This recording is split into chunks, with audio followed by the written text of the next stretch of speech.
Pemirsa, dimanapun Anda berada, adalah suatu sukacita kita dapat kembali bertemu untuk mempelajari kebenaran firman Tuhan melalui buku pelajaran Sekolah Sahabat kita, di mana sepanjang satu kuartal ini kita mempelajari dari buku Injil Matius. Tentu kita mengucap syukur. Matius ingin memberikan sebuah gambaran bagaimana dia dapat melihat akan karakter Tuhan dalam diri Yesus. Dan untuk itulah dia membagikan suatu pelajaran yang indah yang juga merubah karakter dia, yang menjadi suatu pelajaran tentunya kepada kita juga yang hidup pada zaman ini. Untuk itulah, sebelum kita mempelajari, jikalau ada orang-orang kita kasihi yang rindu juga untuk belajar, tidak ada salahnya kita undang mereka datang ke rumah, sehingga kita dapat belajar bersama-sama pada kesempatan kali ini. Dan jangan lupa siapkan Alkitab, agar kita dapat membaca juga secara pribadi ayat-ayat yang kita akan bahas pada pertemuan kali ini. Judul pelajarannya adalah Biarlah Orang Mati Menguburkan Orang Mati. Tentu kita cukup bingung sejenak. Bagaimana mungkin orang mati bisa menguburkan orang mati? Tentu haruslah orang hidup yang menguburkan orang mati. Tapi kita akan belajar. Yesus telah memberikan suatu pelajaran juga yang diangkat oleh Injil Matius. Kita dapat membacanya dalam buku Matius 8 ayat 18 sampai 22. Kita dapat membukanya bersama-sama. Matius 8 ayat 18 sampai 22. Judulnya adalah Hal Mengikut Yesus. Ketika Yesus ayat 18 melihat orang banyak mengelilinginya, ia menyuruh bertolak ke seberang. Lalu datanglah seorang ahli Taurat dan berkata kepadanya, "Guru, aku akan mengikut engkau kemana saja engkau pergi." Ada seorang ahli Taurat mengatakan ini kepada Yesus. Dia ingin ikut Yesus kemanapun Yesus pergi. Yesus berkata kepadanya, "Serigala mempunyai liang dan burung mempunyai sarang, tapi anak manusia tidak mempunyai tempat untuk meletakkan kepalanya." Yesus mengatakan, "Aku ini adalah orang yang sangat sederhana." Ini menunjukkan gambaran kehidupannya yang sangat sederhana di dunia ini. Seorang lain, yaitu salah seorang muridnya, berkata kepadanya, "Tuhan, izinkan aku pergi dahulu menguburkan ayahku." Ada seorang lain juga berkata, "Tuhan, aku mau ikut, tapi izinkanlah aku dulu menguburkan ayahku." Tapi Yesus berkata kepadanya, "Ikutlah aku, dan biarlah orang mati menguburkan orang mati mereka." Ya, inilah perkataan yang menjadi judul kita pada pelajaran hari ini. Yesus mengatakan kepada orang yang baru saja mengatakan mau menguburkan ayahnya, dia bilang, "Ikut saja aku, biarkanlah orang mati menguburkan orang mati mereka." Ya, ini kalau kita berhenti, mungkin kita berpikir, loh, kok Yesus tidak mengizinkan terlebih dahulu untuk orang itu menguburkan ayahnya? Kita stop sejenak dan kita mari menggali bersama-sama akan kebenaran firman Tuhan.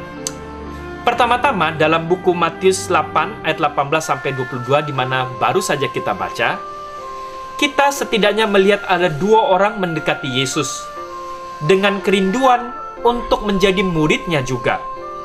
Tentu dalam ayat tersebut kita melihat keduanya sepertinya tulus, namun keduanya kelihatan berbalik karena sesuatu. Yesus yang mengetahui pikiran, dia langsung mengatakan ke inti persoalan. Ya, dia mempertanyakan apakah orang pertama itu benar-benar bersedia menyerahkan segalanya, termasuk tempat tidurnya sendiri, untuk mengikuti dia. "Karena saya adalah orang yang sederhana. Apakah engkau juga mau belajar kesederhanaan untuk menjadi pengikutku? Walaupun engkau mempunyai sesuatu yang berlebihan, apakah engkau mau benar belajar mengenai apa yang aku hidupkan dalam kehidupan ini?" Ini juga mungkin menjadi suatu pertanyaan kepada kita tentunya. Apakah kita juga dalam kehidupan ini mau juga berbagi terhadap sesama kita di mana Kristus juga memberikan contoh pelajaran. Dia datang untuk semua manusia, dan di mata Tuhan tentu keselamatan ini untuk kita semuanya, dan tidak ada kasta di antara kita. Kemudian, ini tidak berarti bahwa seorang akan kehilangan semua harta duniawi jika ia mengikut Yesus. Ini juga tentu pernyataan yang benar.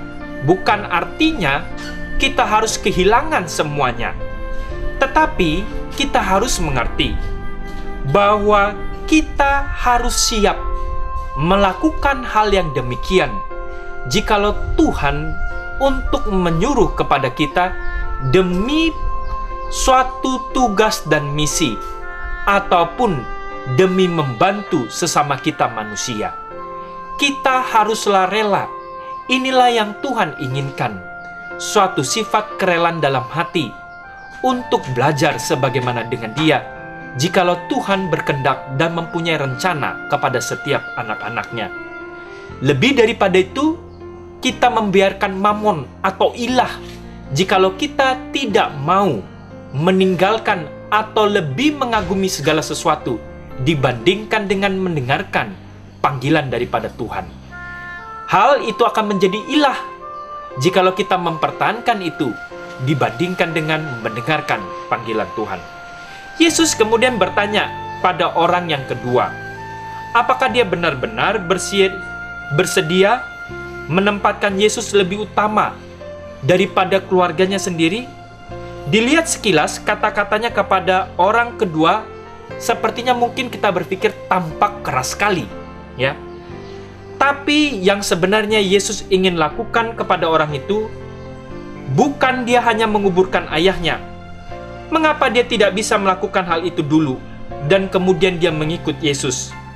Terutama dalam iman Yahudi, tindakan itu dianggap bagian daripada penurutan, tentunya hukum kelima. Kita mengerti, hormatilah orang tua kita, untuk memastikan bahwa orang tua seorang yang telah dikuburkan dengan baik, barulah saya pergi melakukan pelayanan. Namun, beberapa para penafsir yang mengerti akan kebenaran Alkitab ini berpendapat bahwa sebenarnya ayah dari orang ini bahkan belum meninggal, ya. Atau ada juga penafsir mengatakan ayahnya sebenarnya juga sudah meninggal lebih dahulu. Orang ini mempunyai suatu alasan. Intinya yang mau dikatakan pada Yesus, izinkan saya menyelesaikan semua urusan keluargaku dan kemudian aku akan menjadi pengikutmu. Ada suatu ketidakjujuran di dalam diri orang ini. Oleh karena itu, itulah sebabnya Yesus menjawab demikian. Jadi panggilan pemuritan yang lain kita juga dapat melihat di dalam Matius 9 ayat 9 sampai 13. Kita dapat membacanya kembali. Ini panggilan yang berbeda, tapi kita juga dapat mengerti pelajaran yang mau diangkat dari makna panggilan Kristus kepada setiap murid-muridnya. Matius 9 ayat 9 sampai 13. Yesus memanggil seorang Lewi, orang berdosa, namanya Lewi, yaitu Matius, yang bekerja sebagai pemungut cukai. Orang Israel paling benci terhadap pemungut cukai karena dia dianggap sebagai pengkhianat bangsa, karena dia bekerja kepada orang Roma untuk memungut pajak yang besar dari bangsanya sendiri. Matius 9 ayat 9. Setelah Yesus pergi dari situ, ia melihat seorang bernama Matius, atau juga disebut sebagai Lewi, duduk di rumah cukai. Lalu ia berkata kepadanya, "Ikutlah aku." Maka berdirilah Matius, lalu mengikut dia. Kemudian ketika Yesus makan di rumah Matius, datanglah banyak pemungut cukai dan orang berdosa, dan makan bersama-sama dengan dia dan murid-muridnya. Ya, banyak orang berdosa yang diundang oleh Matius karena begitu bahagianya dia dapat menerima kebenaran dari Yesus, karena Yesus mau memanggilnya untuk menjadi bagian di dalam kehidupannya. Pada waktu orang Farisi melihat hal itu, berkatalah mereka kepada murid-murid Yesus, "Mengapa gurumu makan bersama-sama dengan pemungut cukai dan orang berdosa?" Yesus mendengar dan berkata, bukan orang sehat yang memerlukan tabib, tetapi orang sakit. Pemirsa, apapun setiap pergumulan dosa kita, penyakit kita, kita harus mengerti.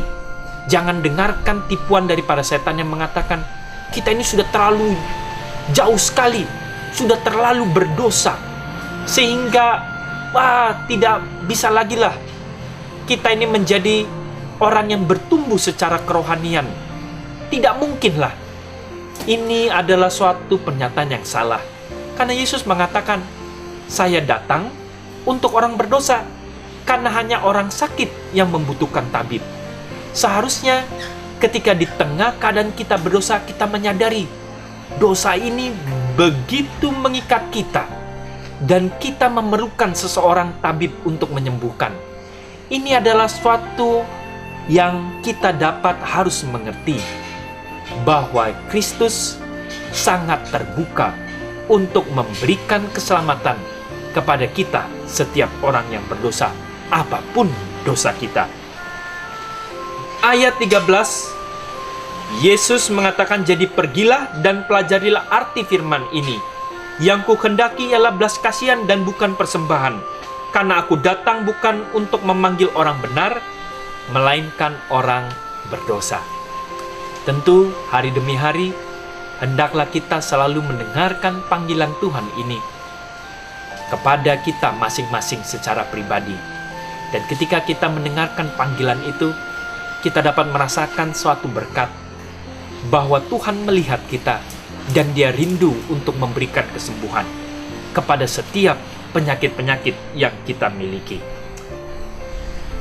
Panggilan Kristus kepada Matius, seorang pemungut cukai yang dibenci oleh bangsanya. Yesus mengenal hati orang ini, yang jelas-jelas terbuka bagi kebenaran. Sebagaimana ditunjukkan oleh reaksinya terhadap panggilan itu, Yesus tahu dengan pasti reaksi apa yang akan terjadi dengan memanggil seorang seperti Matius. Demikianlah terjadi, seperti yang ditunjukkan dari ayat yang baru saja kita baca.